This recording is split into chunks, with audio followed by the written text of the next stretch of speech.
கர்த்தருடைய பரிசுத்த நாமத்துக்கு ஸ்தோத்திரம். இந்த நாளில் ஜாய் டிவியின் வழியாக இந்த செய்தியை உங்களுக்கு கொடுக்கும்படியாக பரிசுத்த ஆவியானவர் இந்த நாளில் என்னை மறைத்து பேசும்படியாக வந்திருக்கிறார். இந்த செய்தியை கேட்குற ஒவ்வொரு பிள்ளைகளுக்கும் ஜாய் டிவியின் வழியாகவும் என்னுடைய சார்பாகவும் உங்களுக்கு வாழ்த்துதலும் நன்றியும் தெரிவித்துக்கொண்டு இப்பொழுது நாம் இந்த செய்திக்குள்ளே நாம் கடந்து செல்லுவோம். வேதம் சொல்லுகிறது, உள்ளது உள்ளது என்றும் இல்லது இல்லது என்று பேசுங்கள் என்று சொல்லப்பட்டிருக்கிறது.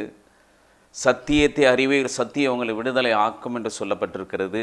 இந்த சத்தியத்தை இந்த வேத வசனங்களை கூட்டவோ குறைக்கவோ கூடாதுன்னு சொல்லி இந்த வேதத்தில் சொல்லப்பட்டிருக்குது. என் அருமை தேவனுடைய பிள்ளைகளே, இன்றைக்கி இந்த சத்தியத்தை ரொம்ப ஜாக்கிரதையாய் கவனமாய் இதுக்குள்ளே நாம் செல்லுவோம்.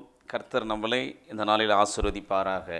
இன்றைக்கி உங்களுக்கு ஒரு தலைப்பு, சங்கீதம் 46:1 சொல்லுகிற, தேவன் நமக்கு அடைக்கலமும் பெலனும் ஆபத்து காலத்திலே அனுகூலமான துணையமானவராக இருக்கிறார். அல்லேலூயா. ஒரு ஆபத்து காலத்தில் நமக்கு ஆண்டவர் துணையாக இருக்கிறார். இந்த வேதம் நமக்கு எச்சரித்து சொல்லுகிறது. அருமையான தேவனுடைய பிள்ளைகளே, இன்றைக்கி எங்கு பார்த்தாலும் கொலைகள் நடக்கிறது, கொள்ளை நடக்கிறது, விபச்சாரம் நடக்கிறது, கற்பழிப்பு நடக்கிறது. எங்கு பார்த்தாலும் சமாதானம் இல்லாதபடி இருக்கிறோம். குடும்பத்தில் சமாதானம் இல்லை, நாட்டில் சமாதானம் இல்லை. இன்றைக்கி தாய் தகப்பனுக்குள்ளே ஒரு சமாதானம் இல்லை, பெற்ற பிள்ளைகளுக்குள்ளே சமாதானம் இல்லை, மருமகள் பேர பிள்ளைகளுக்குள்ளே ஒரு சமாதானம் இல்லாத இருக்கிறோம், சபைகளில் சமாதானம் இல்லாத இருக்கிறோம், ஊழியருக்குள்ளே இன்றைக்கி விசுவாசிக்குள்ளே இன்றைக்கி சமாதானமற்ற நிலைமையில் நாம் கிடக்கிறோம். நம்மளை பார்த்து ஆண்டவர் சொல்லுகிறார், தேவன் நமக்கு அடைக்கலமும் பெலனும் ஆபத்து காலத்தில் அனுகுணமான துணையுமாய் இருக்கிறார். அல்லேலூயா. ஒரு ஆபத்து வந்து கொண்டிருக்கிறது. அதனால் இன்றைக்கி ஆண்டவர் சொல்லுகிறார், நானும் உங்களுக்கு துணையாக இருக்கிறேன். அப்போ ஆண்டவர் நமக்கு துணையாக இருக்க வேண்டும் என்று சொன்னால் நாம் அவருடைய வேத வசனத்துக்குள்ளே நம்ம ரொம்ப ஜாக்கிரதையாக போக வேண்டியது இருக்கிறது. அவருடைய கட்டளைகளை நாம் கை கொள்ள வேண்டியது இருக்கிறது.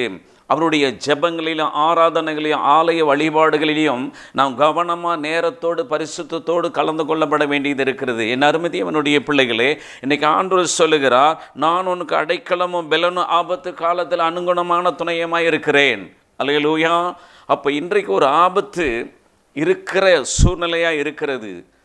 எங்கு பார்த்தாலும் இன்றைக்கி இப்படியாப்பட்ட ஒரு சம்பவம் நடைபெற்று கொண்டிருக்கிறது. என் அருமை தேவனுடைய பிள்ளைகளே, அப்போ ஒரு ஆபத்து, என்ன ஆபத்து அப்படின்னு நாம் பார்க்கும்போது பாருங்கள், ஆண்டவர் சொல்லுகிற, என்னையாவது குற்றப்படுத்தி விடுங்கள், என்னுடைய பரிசுத்த ஆவியை குற்றப்படுத்தி நான் இம்மைக்கு மறுமைக்கு அவர் மன்னிக்கிற தேவன் இல்லை என்று சொல்லி நாம் மத்திய எழுதின சுவிசேஷம் அந்த 12ஆம் அதிகாரம் 31 அந்த வசனங்களுக்குள்ளே நாம் பார்க்கிறோம். அப்போ பரிசுத்த ஆவியானவர் இம்மைக்கும் மறுமைக்கும் அவர் குற்றப்படுத்தின மன்னிக்கப்படாத தேவன்னு சொல்லப்படுகிறது. அப்போ ஒரு தகப்பன் எப்படி ஒரு பிள்ளைகளை பாதுகாத்து அவர்களை வழிநடத்தி அவர்களுக்கான எல்லா பொருள்களும் வாங்கி கொடுத்து அவரை செல்லமாக வளர்க்கிறார்கள், அதே நேரத்தில் அந்த பிள்ளை தவறு செய்யும்போது அடிப்பார்கள். ஹல்லேலூயா. அதே போல் பக்கத்து வீட்டுக்காரர் வேறு யாரும் ஒருவர் அந்த பெற்ற பிள்ளை மேலே கை வைத்தால் அந்த தகப்பனால் தாங்கிக் கொள்ள முடியாது. அப்படி தான் இன்றைக்கி நாம் கூட ஆண்டவர் ஒருவர் தான் நம்மளை தண்டிக்கக்கூடியவர், நம்மளை சிச்சிக்கக்கூடியவர், நம்மளை சோதிக்கக்கூடியவர். அல்லேலூயா. ஒரு வியாதிகளை கொடுத்து உட்கார வைக்கக்கூடியவர் அவர் ஒருவர் தான் என்பதை இந்த வேதம் நமக்கு எச்சரித்து சொல்லுகிறது. அருமையான தேவனுடைய பிள்ளைகளே, அதை தான் இன்றைக்கி இந்த வேதம் சங்கீதம் 46 சொல்லுகிறது, தேவன் நமக்கு அடைக்கலமும் பெலனும் ஆபத்து காலத்தில் அவர் அனுகுணமான துணையமாக இருக்கிறார் என்று சொல்லப்படுகிறது. அப்போ ஒரு ஆபத்து இருக்கிறது. நிறைய இடத்துல இன்றைக்கி ஆபத்துகளை பார்த்து கொண்டிருக்கிறோம். என் அருமை தேவனுடைய பிள்ளைகளே, இன்றைக்கு நாம் இது யாரோ ஒருவர் நம்மளை தண்டிச்சிட முடியாது. வேதம் சொல்லுகிறது, உனக்கு விரோதமாய் ஒரு வழியாய் வந்தால் 7 வழியாய் ஓடி போவான் என்று சொல்லுகிறது. ஹல்லேலூயா. எந்த அளவுக்கு நாம் கர்த்தரோடு கூட இணைந்து ஏனோக்கு சஞ்சரித்தது போல, மோசே ஆண்டவரோடு கூட இருந்தது போல, பவுல் ஆண்டவரோடு கூட இருந்தது போல இன்றைக்கி நாம் இருப்போம் என்று சொன்னால் நமக்கு விரோதமாய் வருகிறவர் 7 வழியாய் ஓடி போவார்கள். அல்லேலூயா. நம்முடைய பலவீன கஷ்டங்கள், பிரச்சனை, போராட்டங்கள் எல்லாம் அதிலிருந்து நம்மளை விலக்கி பாதுகாத்து கொள்ளுவார். அதை தான் இங்கே சொல்லுகிறார் நம் ஆண்டவர். அல்லேலூயா. பாருங்கள், இன்றைக்கு நாம் தேவனுடைய பிள்ளைகள் ஆண்டவரோடு கூட இருந்து ஆசீர்வாதத்தை பெற்று பாதுகாத்த பிள்ளைகளும் இருக்கிறார்கள். ஆண்டவருக்கு விரோதமாக செயல்பட்டு ஆண்டவருடைய கோபக்கினிக்குள்ளே அகப்பற்றவர்களும் இன்றைக்கி இருக்கிறார்கள். என் அருமை தேவனுடைய பிள்ளைகளே, மோசே பாருங்கள், எல்லா இடத்துலையும் ஆண்டவரோடு கூட இருந்து ஆண்டுடைய வார்த்தைகளை கேட்டு கட்டளைக்கு கீழ்ப்பணிந்து 40 நாள் அவர் புசியாமல் குடியாமல் உபவாசம் இருந்து இந்த ஜனங்களுக்காகவே ஆண்டுடைய எல்லா கட்டளைகளும் கற்பனைகளும் கை கொண்டு வந்து இந்த ஜனங்களுக்கு போதித்து அந்த ஜனங்களை வழி நடத்தி வந்தார். அல்லேலூயா. இன்னைக்கு அருமையான தேவனுடைய பிள்ளைகளை, எந்த விதத்தில் இன்னைக்கு ஆண்டவருடைய நாம் உண்மையில் இருக்கிறோம், ஆண்டவருக்கு பயந்து இருக்கிறோம், ஆண்டவருக்கு பயந்து நடக்கிறோம். இன்றைக்கி எங்கே பார்த்தாலும் பேய் இருக்குது, பிசாசு இருக்குது, பில்லி சூனியம் இருக்குது, மந்திரம் இருக்குது, மந்திர தகடுக்கு வல்லமை இருக்குதுன்னு சொல்லி கொண்டிருக்கிறோமே. அல்லேலூயா. மந்திர தகடுக்கு ஒரு நாள் வல்லமை இல்லை, ஆண்டவருடைய இந்த வேத வசனத்துக்கு தான் வல்லமை இருக்கிறது. என் அருமை தேவனுடைய பிள்ளைகளே, அப்படி இன்னைக்கு தாவீதுடைய பிள்ளையை ஆண்டவர் அடித்து எடுத்தார்ன்னு சொல்லி 2 சாமுவேல் புஸ்தகம் அந்த 11-12 அதிகாரங்களில் நம்ம வாசிக்க கேட்குறோம்.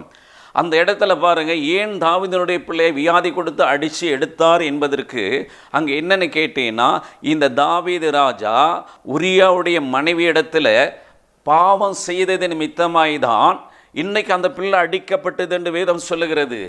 என் அருமை தேவனுடைய பிள்ளைகளே, அதே நேரத்தில் சங்கீதம் 38 அதிகாரம் 1 வாசிக்கும் போது அங்கே சொல்லுகிறார், தாவீது அங்கே அழுகிறார், என் தலை பாரமாக இருக்கிறது, என் சரீரம் பலனிட்டு போய்கிறது, என் கண் சொருகுகிறது, என் அக்கிரம் நிமித்தமாய் என் புண் அழுகி நாத்தம் எடுக்கிறது, என் பாவத்தின் நிமித்தமாய் என் குடல் எரிபந்தமாய் எரிகிறது, என்னுடைய பாவத்தினால் என் இருதயம் கொந்தளிப்பினால் கதறுகிறேன் என்று சொல்லி அந்த இடத்துல அவர் அழுகிறார் ஆண்டவர் இடத்துல. தாவீது ராஜா சங்கீதம் 38 பாருங்க, புண்ணு அழுகி நாத்தம் எடுக்குதுன்னு சொல்லுகிற. என்ன புண்ணு இன்னைக்கு அழுகி நாத்தம் எடுக்கிறது? அல்லேலூயா. இன்னைக்கு கேன்சர், இன்னைக்கு சக்கரை வியாதி என்கிற ஒரு புண்ணு தான் நாத்தம் எடுக்கிறது நாம் இன்னைக்கு பார்க்கிறோம். அடுத்து பாருங்க, அவனுடைய என் குடல் எரிபந்தமாக எரிகிறதுன்னு சொல்லுகிறான். அப்போ இன்னைக்கு அல்சர் வியாதி இல்லையா? அடுத்து சொல்லுகிறார், என் இருதயத்தின் கொந்தளிப்பினாலும் கதறுகிறேன்னு சொல்லுகிறார். அப்போ இந்த வியாதிகளெல்லாம் வந்து இன்னைக்கு அவன் பாவத்தின் நிமித்தம் வருகிறது எங்கெங்கு வெளிப்பட்டு சொல்லப்பட்டிருக்கிறது. ஹல்லேலூயா. பாருங்க, அதே நேரத்தில் ஒரு குஷ்டரோகி ஆண்டவரிடத்தில் போய் நின்று, ஆண்டவரே எனக்கு இந்த வியாதி குணமாக்குன்னு சொல்லும்போது அங்கே ஒரு குஷ்டரோகம் குணமாகிறது. ஹல்லேலூயா. பாருங்க, அங்கே பரதிமை குருடன் வருகிறான். அந்த குருடன் வந்து ஆண்டவனுடைய அருகாமையில் நின்று நசரனாகிய இயேசுவே, நசரனாகிய இயேசுவேன்னு கத்தி கொண்டிருக்கிறான். ஆனால் வழி போக்குறவன் சொல்லுகிறான், ஏய் கத்தாதுன்னு சொல்லுகிறான். ஆனால் அவங்க யோசிக்கிறாங்க, நான் கத்துறதை நிறுத்திட்டா ஆண்டவர் வருவது எனக்கு தெரியாது, எனக்கு சுகம் கொடுக்க மாட்டார், நான் கத்தினால்தான் ஆண்டவர் எனக்கு சுகம் தருவார்னு சொல்லுகிறார். அதனால தான் ஆண்டவர் சொல்லுகிறார், நீங்கள் இடைவிடாதபடி ஜெபிங்கள். என் அருமை தேவனுடைய பிள்ளைகளே, இன்றைக்கி நாம் எப்படி இருக்கிறோம் பாருங்கள். தாவீது ராஜா 9 நாள் அந்த உபவாசம் இருந்து கூட அந்த உபவாசம் கேட்கல. ஹல்லேலூயா. காரணம் என்ன? பாவம் செய்தான், பிறருடைய மனைவியோடு இச்சித்தான் என்று வேதம் நமக்கு சொல்லுகிறது. அதன் பிறகு 51வது சங்கீதத்தில் அழுது புலம்பி, நான் துர்க்கணத்தின் உருவான என் தாய் பாவத்தில் கற்பந்தரித்தார், நான் உண்மையாக இருக்கிற ஆசைக்கிற ஆண்டவரே என்னை மன்னிங்க, என்னில் இருக்கிற வரங்களை எடுத்துக்கொள்ளாதபடி, அபிஷேகத்தை எடுத்துக்கொள்ளாதபடி, ஆவி எடுத்துக்கொள்ளாதபடின்னு அழுதார் தாவீது ராஜா. அப்பொழுது தான் ஆண்டவர் தாவீது ராஜா அவர்களை மன்னித்து அவருக்கு சுகம் கொடுத்து எனக்கு ஏற்ற மகன் என்று சொல்லுகிறார். கடைசி வரைக்கும் தாவீது ராஜா பாவத்துக்கு போகலை, அவர் ஆண்டவரோடு கூட இருந்தார் என்று வேதத்தை இன்றைக்கி சொல்லப்பட்டிருக்குது. என் அருமை தேவனுடைய பிள்ளைகளே, அதுதான் இன்றைக்கி ஆண்டவர் சொல்லுகிறார், தேவன் நமக்கு அடைக்கலமும் பலனும் ஆபத்து காலத்தில் அனுகுணமான துணையுமாக இருக்கிறார். பாவத்தை அறிக்கை செய்து விட்டு விடுகிற போது நமக்கு எல்லா விதமான போராட்டம், பிரச்சனை, வேதனையிலிருந்து, ஆபத்திலிருந்து நம்மளை பாதுகாக்கிற தேவனாக இருக்கிறார் என்று சொல்லி இந்த வேதம் எச்சரித்து சொல்லுகிறது. என் அருமை தேவனுடைய பிள்ளைகளே, இந்த தகப்பனை தவிர வேற யாரும் நம்மளை தண்டிக்க முடியாது, இந்த தகப்பனை தவிர வேற யாரும் நம்மளை அடிக்க முடியாது, இந்த தகப்பனை தவிர நம்ம குடும்பத்தையும், நம்முடைய தொழில், பிஸ்னஸ், நம்முடைய தொழில்கள், வியாபாரங்கள், வாகன ஓட்டுதல், ஆடு மாடு மிருக ஜீவன்கள், சகல காரியங்களிலிருந்து நம்மளை யாரும் தரித்திரமாக்க முடியாது. அவர் ஒருவர் தான் என்பதை மாத்திரம் தெரிந்து இன்னைக்கு இந்த வசனத்தில் சொல்லுகிறார், தேவன் நமக்கு அடைக்கலமும் பலனும் அனுகுணமான துணையமாக இருக்கிறார். இந்த துணை வேணும் என்று சொன்னால் இந்த வேதத்துக்கு கீழ்ப்படிந்து, இந்த சத்தியத்துக்கு கீழ்ப்படிந்து அவருக்கு பயந்து நடங்கள். என் அருமை தேவனுடைய பிள்ளைகளே, அல்லேலூயா. இதை தான் இன்றைக்கி ஆண்டவர் சொல்லுகிறார். பாருங்கள், அடுத்து நாம் பார்க்கிறோம் 2 சாமுவேல் புஸ்தகம் 22ஆம் அதிகாரம் 7லிருந்து கடைசி வரைக்கும் வாசித்தால் இந்த சுனாமி எப்படி வந்ததுன்னு ஆண்டவர் அங்கே சொல்லுகிறார். அல்லேலூயா. ஆண்டவர் சொல்லுகிறார், வானத்தை நான் இருளாக்கி அது புடவையால் மறைத்து அவருடைய நாசின் சுவாசத்தில் அக்கினி புறப்பட்டு அப்பொழுது அலைகள் கொந்தளித்து, கடல் கொந்தளித்து, அலைகள் வந்து முதல்கள் எடுத்து வந்ததுன்னு சொல்லி 2 சாமுவேல் புஸ்தகம் 22ஆம் அதிகாரம் 7லிருந்து நீங்கள் கடைசி வரை வாசித்து பாருங்க, எப்படி சுனாமி வந்ததுன்னு சொல்லி இந்த வேதம் அறிவிச்சிருக்கு. 4000 வருஷத்துக்கு முன்பதாக இந்த வேதத்தில் எழுதப்பட்டிருக்கிறது. என் அருமை தேவனுடைய பிள்ளைகளே, இதையெல்லாம் உட்கொண்டு இந்த வேதத்தை வாசித்து கவனிக்கப்பட வேண்டும். சுனாமி ஏதோ வந்துடுச்சுன்னு அல்ல, நாம் செய்கிற பாவம், இன்னைக்கு ஊழியம் என்கிற போர்வையில் சிலர் செய்கிற பாவத்தின் நிமித்தமாய் கடவுளுடைய கோபம் இந்த பூமியில் இறங்கி இருக்கிறது என்று வேதம் சொல்லுகிறது. என் அருமை தேவனுடைய பிள்ளைகளே, அதை தான் மோசே கதறுகிறார். இஸ்ரவேல் ஜனங்களே, நீங்கள் வணங்கா கழுத்து உள்ள ஜனங்களாக இருந்து பாவம் செய்கிறபடினாலே பார்வோனுடைய இருதயத்தை ஆண்டவர் கடினப்படுத்தியிருக்கிறார் என்று சொல்லி அந்த ஜனங்கள் மேலே மோசே அங்கு சொல்லுகிறதை நாம் பார்க்கிற அருமையான தேவனுடைய பிள்ளைகளே, அதுதான் இங்கு சொல்லுகிறார். அந்த சுனாமி வந்ததுன்னு சொல்லுகிறார். யோபு 38ஆம் அதிகாரம் 10ஆம் வசனம் சொல்லுகிறார், அலையே உன் ஆணவத்தை அடக்கு அப்படின்னு சொல்லி அந்த கடலுக்கு கதவு போட்டு டாப்பால் போட்டிருக்கிறாராம். யோபு 38ஆம் அதிகாரம் 10லேருந்து 11 வாசிக்கும் சொல்லுகிறது. என் அருமை தேவனுடைய பிள்ளைகளே, இப்படிப்பட்ட ஆபத்தில் காப்பாற்றுறார் இருக்கிறார். அடுத்து பார்த்தீங்கன்னா உபாகம் 28ஆம் அதிகாரம் 20லேருந்து வாசித்து அங்கே சொல்லுகிறார், என்னை விட்டு நீ செய்து வருகிற உன் துருக்குறி நிமித்து நீ கெட்டு போய் அழியமற்றவன கொள்ளை நோயினால் வாதிப்பேன். ஹல்லேலூயா. ஈழையினாலும் பாருங்கள், ஈழைன்னு சொன்னால் மூக்கில் ஒழுகிறது, தடுமம், சளி பிடிச்சுன்னு சொல்லுவார்கள். பாருங்கள், மூக்கில் டெஸ்ட் பண்ணி பார்த்தாங்க. அடுத்து பாருங்கள், காய்ச்சல்னு சொன்னார், அப்போ வாயை டெஸ்ட் பண்ணி பார்த்தார். 3வது பாருங்கள், அவர்கள் நெற்றிதில் வச்சு பார்த்தார்கள். அப்போ உபாகம் 28ஆம் அதிகாரம் அந்த 20ஆம் வசனத்தெல்லாம் சொல்லுகிறது, இன்னைக்கு கொரோனா வந்தது. ஹல்லேலூயா. அப்போ நெத்தியில் வச்சு பார்க்குறாங்க. அது ரொம்ப டெம்பரேச்சராக இருந்தால் உடனே உள்ள தள்ளுவாங்க. அதை தான் அப்போ இந்த மாதிரி ஆபத்து காலத்தில் ஆண்டவர் பாதுகாத்து கொண்டு வந்திருக்கிறார் நம்மளை. இதெல்லாம் வரும், இதுக்கெல்லாம் நீங்கள் பாதுகாக்கப்பட வேண்டும் என்று சொல்லி இந்த வேத வசனம் இன்றைக்கி நான் சொல்லுகிறேன். என் அருமை தேவனுடைய பிள்ளைகளே, பாருங்கள், யோனா ஆண்டோடைய வார்த்தை கேட்காதபடி பாவம், அவன் தவறு செய்தபடினால அவனை தூக்கி கடலில் போட்டார். அவன் கதறுகிறான், ஐயோ, ஆளியில் போய் நின்று எனக்கு அந்த கடலுடைய செடியெல்லாம் என் கண்களை மறைச்சது, சுத்திக்கிச்சு, நான் ரொம்ப பயமாக இருந்ததுன்னு சொல்லி அங்கு மனம் திரும்புறதை பார்க்கிறோம்.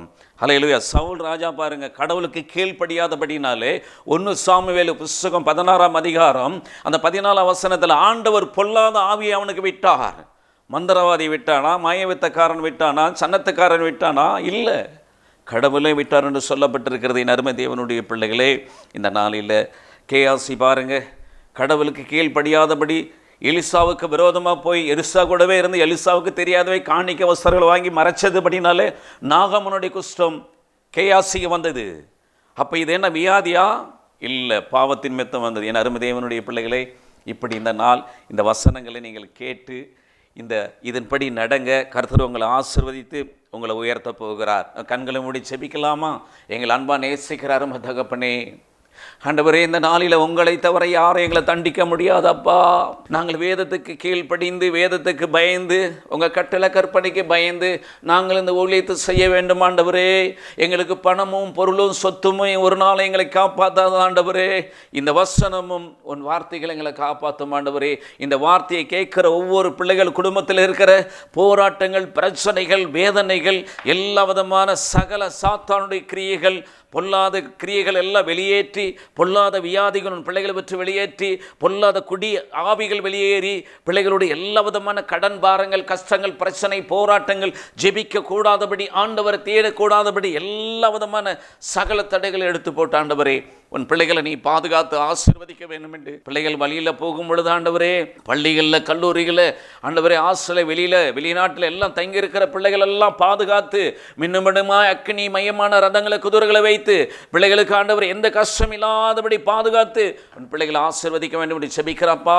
பிளேனில் போகிற பிள்ளைகள், கப்பலில் போகிற பிள்ளைகள், ட்ரெயினில் போகிற பிள்ளைகள், பஸ்ஸில், காரில், சைக்கிளில் நடந்து போகிற பிள்ளைகளுக்கு மின்னுமிடமாய் அக்னி மயமான ரதங்களை, குதிரைகளை வைத்து உன் பிள்ளைகளை பாதுகாக்க வேண்டும் என்று ஜெபிக்கிறப்பா. உன் கரம் காக்கட்டும், அப்படி ஆசீர்வதி பலப்படுத்துங்க. இயேசு ஜெபிக்கிற நல்ல பிதாவே, ஆமென்.